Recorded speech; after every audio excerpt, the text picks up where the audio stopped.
Hong Kong Tamil பண்பாட்டு கழகத்தினுடைய மதிப்பிற்குரிய தலைவி சுகந்தி அத்தியப்பன் அவர்களே, துணைத் தலைவர் அன்பிற்குரிய சகோதரர் ராம் அவர்களே, இந்த அரங்கை தன்னுடைய வருகையினாலே பெருமைப்படுத்தி இருக்கிற எங்களது பெருமதிப்புக்குரிய ஹாங்காங் தமிழ் தாத்தா என்ற அனைவராலும் அன்போடு அழைக்கப்படுகின்ற இந்த மண்ணினுடைய மூத்த குடிமகன் யூனுஸ் பாய் அவர்களே, தமிழ் பண்பாட்டு கழகத்தினுடைய குழுவிலே இருக்கிற பொறுப்பாளர்களே, மதிப்பிற்குரிய முன்னாள் தலைவர் ஜமால் அவர்களே, இந்த அருமையான உயர்ந்த இடத்தினை நல்ல உயர்ந்த உள்ளத்தோடு ஏற்பாடு செய்திருக்கிற அன்பு சகோதரர் மீரான் அவர்களே, எங்களுடைய உடன்பிறவா சகோதரர் என்று நான் கருதுகிற நீடூர் நெய்வாசல் அன்பு நெஞ்சம் தொழிலதிபராக மட்டுமல்ல சக எழுத்தாளராகவும் விளங்கிக் கொண்டிருக்கிற முனைவர் ஐயூப் அவர்களே, உலக தமிழ் பண்பாட்டு கழகத்தின் மூலமாக தமிழ் உணர்வினை தன்னுடைய கொடை உள்ளத்தினை பறைசாற்றிக் கொண்டிருக்கிற அன்பு தமிழ் நெஞ்சம் டாக்டர் ரஃபீதீன் அவர்களே, நம்மை எல்லாம் நினைத்து பார்த்து மகிழ்கிற சிவகுமார் தம்பதி அவர்களே, எங்களுடைய நெடுநாள் குடும்ப நண்பர் அனுராதா முகுந்தன் அவர்களே, இங்கே கூடியிருக்கிற அன்பு நெஞ்சங்களே, அனைவருக்கும் என்னுடைய அன்பான மாலை வணக்கம். அனைவருடன் நல்லுறவு என்ற தலைப்பிலே இன்றைக்கு நான் உரையாற்ற இருக்கிறேன். அமைப்பினுடைய தலைவி அவர்களுக்கு என்னுடைய ஒரு படைப்பை நான் அன்போடு வழங்க விழைகிறேன்.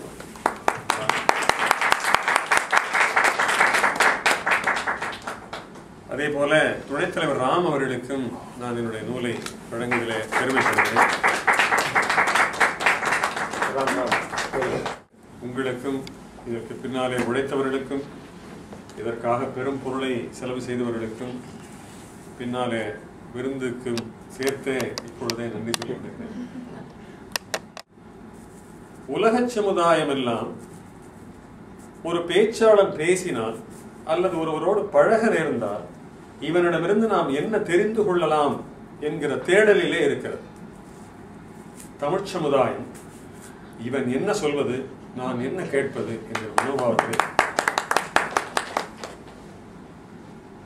இது மிகுந்த வேதனையோடும் வெளியிடலாமா வேண்டாமா என்கிற ஒரு மன போராட்டத்திற்கு பிறகுதான் இதை நான் உங்களிடத்தில் சொல்லுவேன். தங்களுடைய தவறை எந்த ஒரு மனிதன் முன் வந்து முதலில் ஒப்புக்கொள்ளுகிறானோ அப்பொழுது எதிராளி தன்னுடைய தவறை உணர ஆரம்பிக்கிறான். எல்லோரும் என்ன செய்து கொண்டிருக்கிறோம் என்றால், நீ செய்தது தவறு, நீ செய்தது தவறு, நீ செய்தது தவறு என்று சொல்லுகிற பொழுது ஈகோ என்கிற உணர்வு அவர்களை ஒப்புக்கொள்ள வைக்க மறுக்கிறது. முதலிலே தியரி நம்பர் 1 அனைவருடன் நல்லுறவு என்பதில் உங்களுடைய தவறு என்ன என்பதை நீங்கள் முதலிலே ஒப்புக்கொள்ள முன்வாருங்கள். எதிராளி என்று சொன்னால் அதுக்கு மனைவியாகவும் இருக்கலாம், ஒரு பார்ட்னராகவும் இருக்கலாம், ஹவுஸ் ஓனராகவும் இருக்கலாம், நண்பராக இருக்கலாம், யாரை வேண்டுமானா இருக்கலாம், சாரையில தெரியாத முன்பின் தெரியாதவராகவும் இருக்கலாம். சாரி இட்ஸ் மை மிஸ்டேக் என்று மட்டும் நீங்கள் சொல்லி பாருங்கள். No no no it's my mistake என்று அவர்கள் சொல்லுகிறார்களா இல்லையா இருப்பாங்க. இட் இஸ் யுவர் மிஸ்டேக் என்று சொல்லுங்கள். No no no it is your mistake என்று கண்ணாடி போல திரும்ப சொல்கிறார். எனவே உங்களுடைய பங்கை நீங்கள் முதலிலே ஒப்புக்கொள்ளுங்கள். வீரப்பன், சந்தன வீரப்பனை அறியாத தமிழர்களோ அல்லது இந்தியாவோ குறைவு.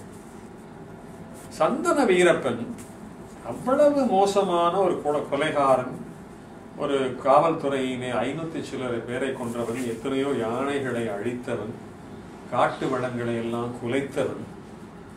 ஆனால் அவ்வளவு மோசமான மனிதனிடத்திலே ஒரே ஒரு நல்ல பண்பு இருந்திருக்கிறது. 2 நல்ல பண்பு வேணா சொல்லலாம்.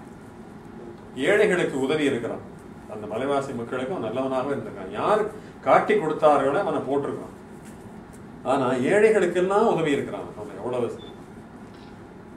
அப்படிப்பட்ட ஒரு கொலைகாரனிடத்திலே, ஒரு மாபாதகனிடத்திலே இருந்த நல்ல உணர்வு என்ன என்றால், பெண்கள் விஷயத்திலே அவன் சரியாக இருந்திருக்கான். தன்னுடைய 6000 சதுர கிலோமீட்டர் ஆளுகைக்குள்ளே இருக்கிற அத்தனை மலைவாசி பெண்களையும் அவன் சகோதரியாக நினைத்திருக்கிறான். எவ்வளவு அவன் நினைத்திருந்தால் எந்த பெண்ணையும் அடைந்திருக்க முடியும்? என்ன மாபாதகம் செய்தாலும் கேள்வி கேட்பார் இல்லை. ஆனால் அவன் சரியாக இருந்திருக்கிறான் என்று சொன்னால் அவனுக்குள்ளே இருக்கிற எவ்வளவு ஒரு சுய கட்டுப்பாடு இருந்திருக்க வேண்டும். எவ்வளவு மோசமானவர்களிடத்திலும் நல்ல குணம் என்று இருக்கிறது.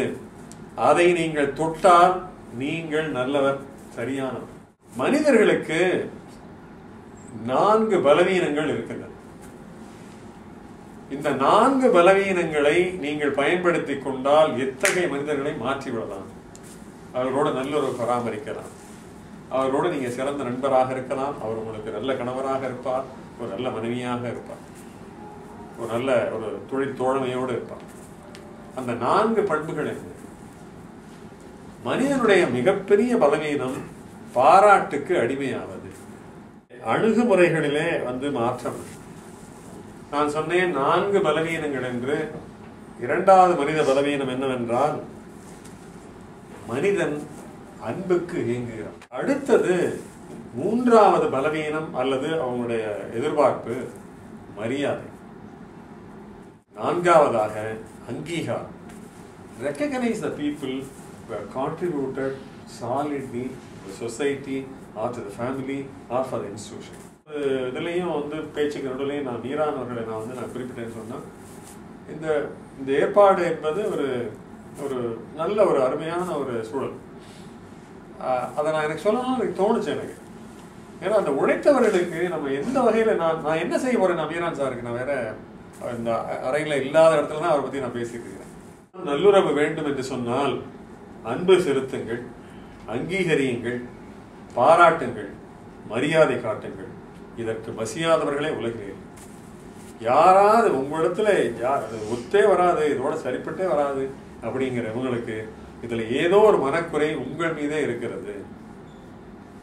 அதற்கு நீங்கள் ஈடுகட்டுவீர்களே ஆனால் நிச்சயமாக அந்த உறவு பலப்படும். ஒரு ஆட்டோல ஏறி இறங்குனா பெரும்பாலும் பிரச்சனையோட தான் நம்ம இறங்குறாப்புல வரும். இல்லாத கொடுமை. அவன் கேட்கிற விதம் வேண்டுமானால் தவறாக இருக்கிறது. குடு குடு குடு கெஞ்சிரான். 10 ரூபா 20 ரூபா. இந்த 10 ரூபா 20 ரூபாய்க்கு அவனோட பெரிய சண்டையை போட்டு கூட்டத்தை கூட்டி பெரிய அளவில் போலீஸ் ஸ்டேஷனை கம்ப்ளைண்ட் பண்ண அது இதெல்லாம் போய் எல்லாம் பண்ணி நீங்க சேமிச்சது என்னன்னா 10 ரூபா. நான் கேட்கிறேன், உங்களுடைய மூடு என்னாச்சு? உங்களுடைய மனநிலை என்ன நிலையில இருக்கிறது? 100 வயசு வாழ்றான், 60 வயசு வாழ்றான், 80 வயசு வாழ்றான். எத்தனை ஆண்டுகள் வாழ்ந்தாலும் 2 சொல்லால் தான் அவன் இந்த சமூகத்தால் வளர்க்கப்படுகிறான். அந்த சொல் என்ன என்பதை எவனோ தீர்மானிக்க கூடாது, நாம் தீர்மானிக்க வேண்டும்.